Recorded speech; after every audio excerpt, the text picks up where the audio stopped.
Hey, how's it going, everybody? Scott Spreitzer here with Doug Upstone. We are DocSports.com, and we are talking a marquee matchup, huge matchup in the NFL between the Cardinals and Cowboys this Sunday as we are down to 2 weeks left of the regular season. Then we get to my favorite time of year, which is the NFL playoffs. I actually do like it a little bit more than March Madness, Doug Upstone. But before I jump into that, a real quick note, you see at the top of your screen, there is a free $60 account. If you're not yet a member of DocSports.com, click on the link below the video. You can get yourself set up for that free $60 account, which means you can use a free $60 on any of my daily packages, any of Doug's, anybody else on the roster at DocSports.com. What it basically is a great way to give Docs a trial run. We're talking Cardinals and Cowboys. Cowboys laying 5.5 for the most part, total of 51.5. The questioning of Dallas, Doug Upstone, and I'm going back about a month, but it began after finishing November with a couple of losses, 2 straight. They lost to the Chiefs, then they lost to the Raiders on Thanksgiving. I was happy about that Raiders game. We had Las Vegas, shameless plug. They've won 4 in a row since then, though, and everybody's jumping on them. I'm watching media, I'm watching Spears, who I like, the former Cowboy, who's talking about this team's got a real legitimate shot to win the Super Bowl, when a month ago they were questioning what was going to happen in Dallas after losing those 2 games. Here's the thing, though. They've won 4 games this month in December. The 4 wins came against the Saints, the Giants, and 2 wins over Washington. And now we're hearing this rat poison to steal a line of Nick Saban's. That's basically saying Dallas is the team, Arizona's done. Should Kingsbury be the guy who coaches this football team next year? What are your thoughts out of the blocks here, Doug Upstone? Yeah, that seems well. I mean, the NFL, the old expression, it's a week-to-week league, and that seems to be, the situation here. The only thing in Dallas's favor that I'll say, and I guess and against Arizona at the same time, is that winning begets winning and losing begets losing, and so that seems to be the case that we've run into here. Dallas is playing well, and one of the things that and you've heard the same things I have. The Packers are likely to be the number 1 seed in the NFC, but does Dallas actually have what it takes? Okay, and you can make some arguments that they do. In that instance, they have the running game. Okay, so the offensively they can match points with the Packers, and defensively they have more playmakers than Green Bay has. And all of a sudden Green Bay can't do anything right on defense other than do enough so that the offense can outscore the opponent. So that seems to be the only thing. But then you have the Cardinals. 0-3 straight up and against a spread slide, and for those that missed this on social media, I thought this was really interesting. Cliff Kingsbury, he's been a head coach since 2013, and in his first 7 games, now we're talking about Texas Tech and at Arizona, he is 42-20-1 straight up in those first 7 games. Okay, after that, his record is 16-43. Okay, that's about as turning on the light switch on and off as you can get. Now, I think I understand anyway, Scott, at what the Texas thing at Texas Tech. Okay, you're playing a bunch of lousy teams to start the season, and then maybe just their schedule wasn't that good. Okay, in the first part of the Big 12 season, and then it went. Once the latter part came up, all of a sudden their smallish team got beat up. Okay, playing that rapid-paced offense put the defense back on the field, so they figured out some things how to stop the offense. I can understand that one. The Arizona one's a little more perplexing. I have a thought on that, but I just wondered if you had a thought on something like that as well. Well, yeah, exactly what you said when he was a college coach is what it was the first thing that came to mind. Non-conference teams, you're going to play teams. If you play 4 non-conference games a year, you're pretty sure you've got a good chance to win 3 of those 4 going into that season, the way you schedule non-conference games. So conference play gets tough, and as the season progresses, you might start playing the top teams in your conference that are just flat out better than you. He hasn't been at Arizona for very long, and Kyler Murray's only been there for, what's it been now, 3 years or whatever. Yeah. So I'm not so sure that we have a big enough sample size yet in the NFL by itself.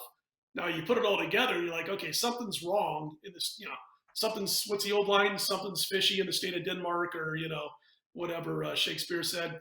You start to think that a little bit when it comes to Kingsbury because of, as you mentioned, he's done it both in college and the NFL level. Again, I don't know if the sample size is big enough at the NFL level. But when you look at what they've done this year, for instance, we have seen defensive issues when it comes to injury bug for the Arizona Cardinals.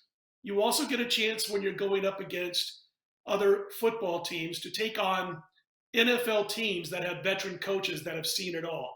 And they start to get a read on what they have to do to slow down your offense, to attack your defense. And Kingsbury might not be at that level where he knows which adjustments need to be made, or maybe he doesn't have the kind of players who can make those adjustments on the fly during the course of a season. So for me, because he hasn't had a big sample size yet in the NFL, and a couple of years ago, he was dealing with a rookie quarterback, it's a situation where I'm not so sure that I'm totally buying in to him being a failure, for lack of a better word, in the second half of the season.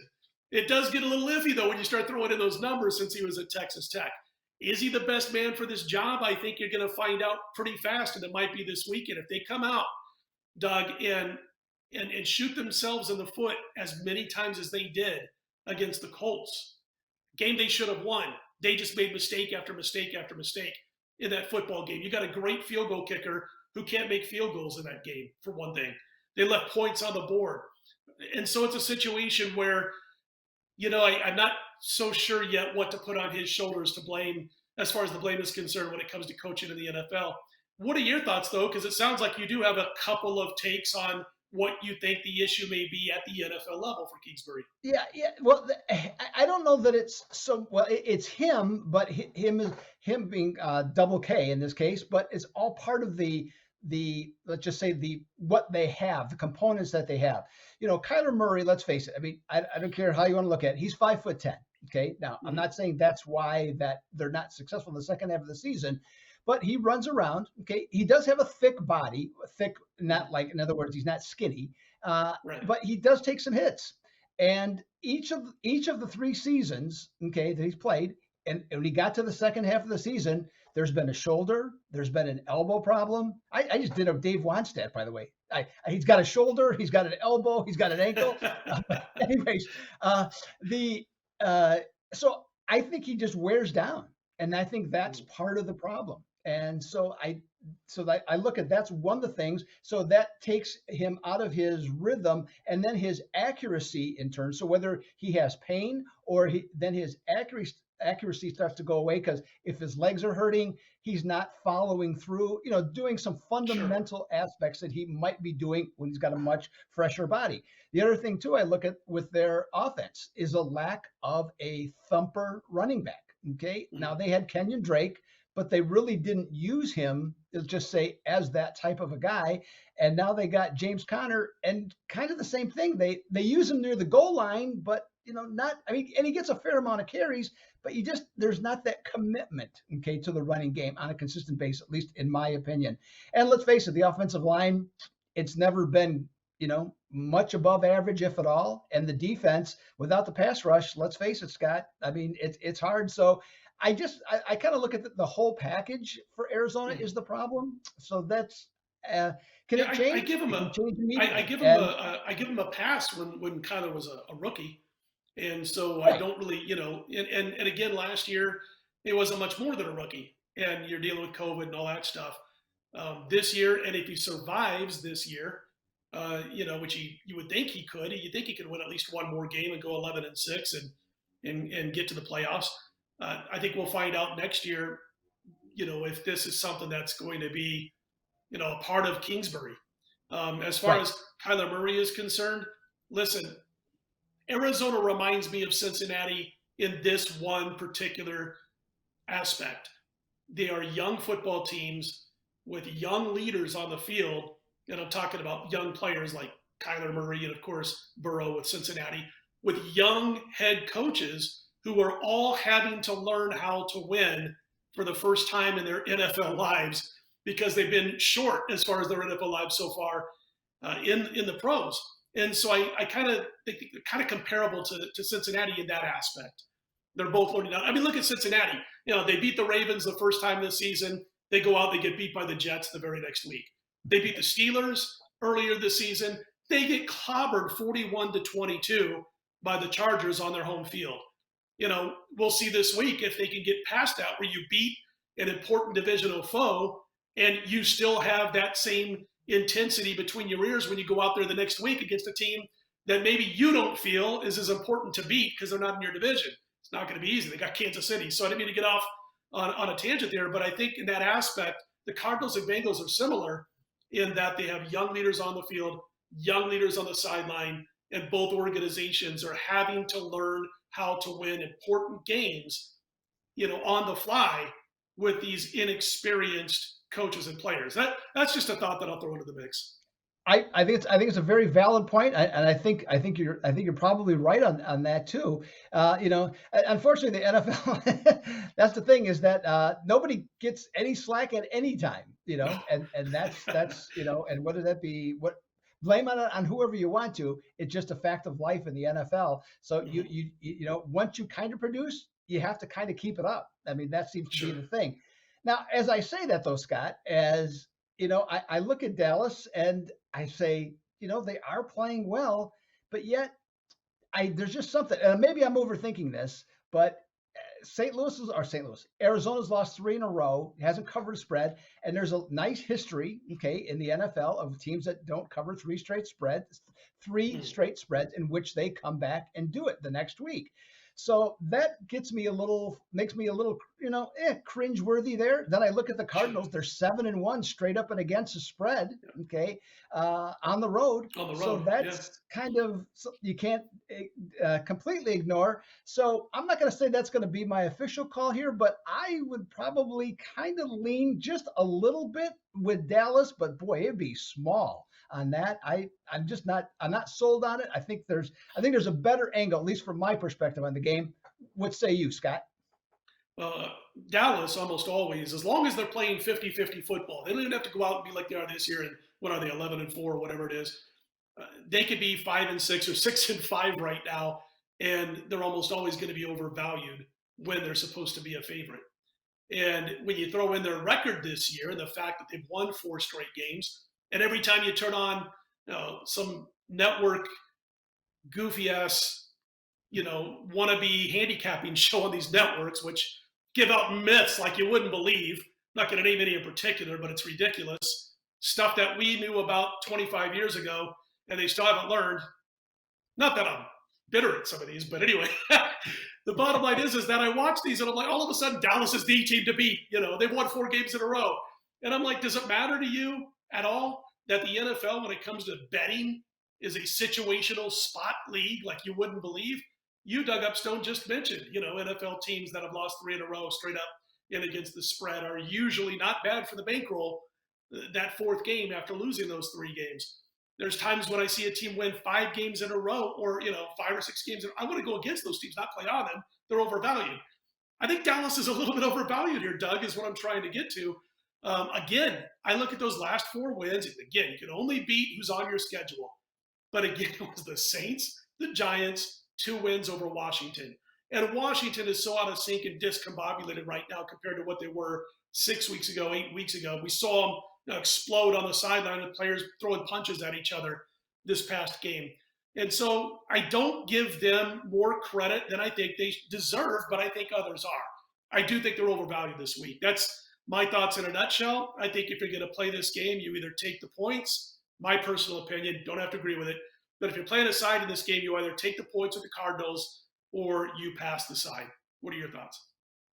Yeah, I'm going to go on the total, Scott. That's the thing that really gets me the most excited here. I think the way the Cowboys offense is playing and the way the Cardinals defense is playing, I don't have any problem thinking that Dallas doesn't score at least 27 points and likely more. Uh, like I said, I'm not a big fan of Kingsbury's, but I think he's going to have to make some changes this week.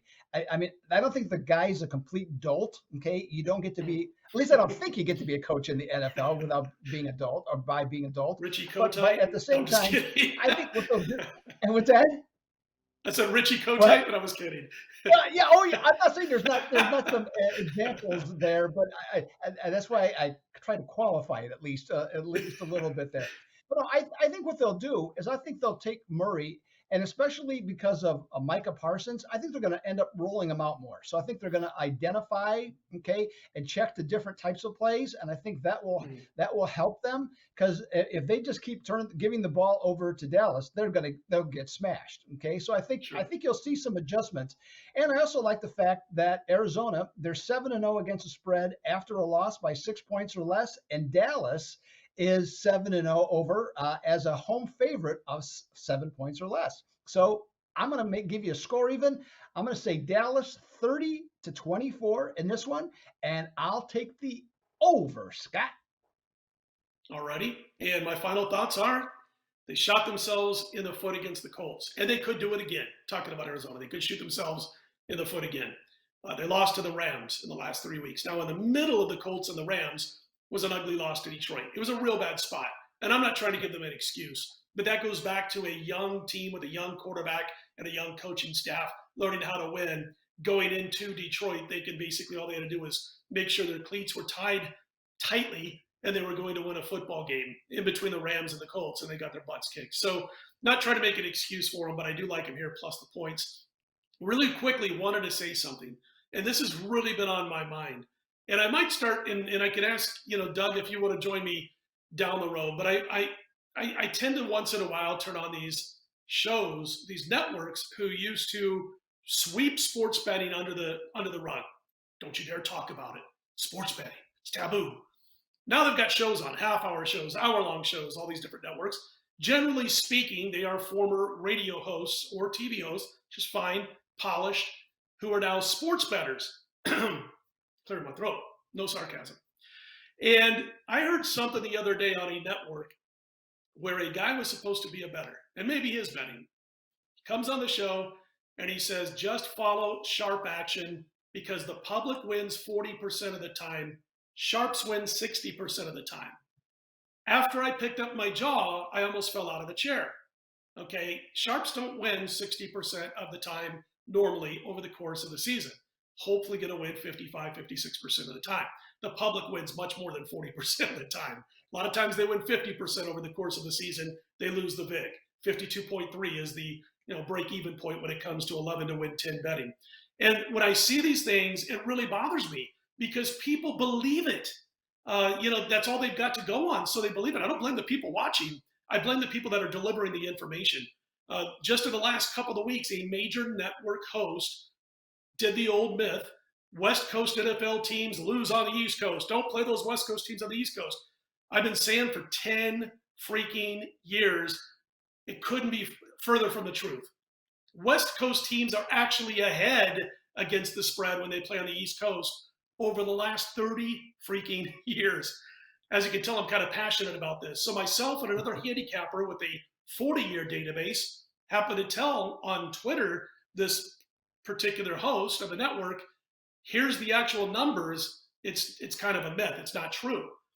And to his credit, he hasn't mentioned it ever since. That's the good part. Now he looked for reasons like, oh, well, what if they're on a short week? Or what if the game begins at 1 p.m. Eastern instead of 4 p.m.? Right down the line. All good questions, logical questions. Doesn't matter. Okay, you're a little bit more than 50% if you back that West Coast team, which means you're not making any money, you're losing money if you're playing this mythical trend that people have been talking about for 25 years. And the reason I'm bringing this up is I'm going to talk to the powers that be at Docs. I want to kind of start picking these things apart. I'm not going to mention networks, not going to mention people. But folks, if you're watching, send me a tweet. Ask me, I just heard this. Is it true? Is it not? If I don't know it off the top of my head, I will make sure I find out. So Scott Wins. Check out Doug Upstone on Twitter. Doug, after that little, diatribe or whatever you want to call it, that little rant, which we don't do a lot of at Doc Sports. I just wanted to get that out there, and I've been wanting to for a while. What do you got going this weekend? Easy.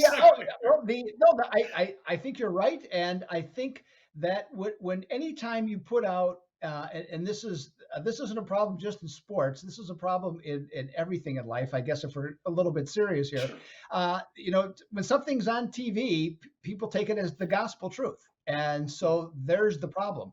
And so the thing that's been going on is everybody's talking about getting the facts straight. Well, that's a perfect example of it, Scott. Okay, Yep. and I support exactly what you said, 100%.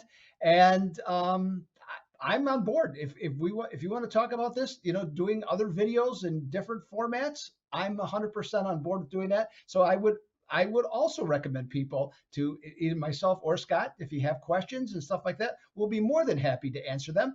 And we'll try and get to the actual truth. Now, the truth might hurt in some instances, but the fact of the matter is, it's the truth. Okay, so that's good stuff. And Well, you know speaking what, of the Doug? truth, I will tell And you what I that was going to say real quickly about that, Doug, if you don't mind, I was going to say real quickly about yeah, that. I'm sorry to interrupt.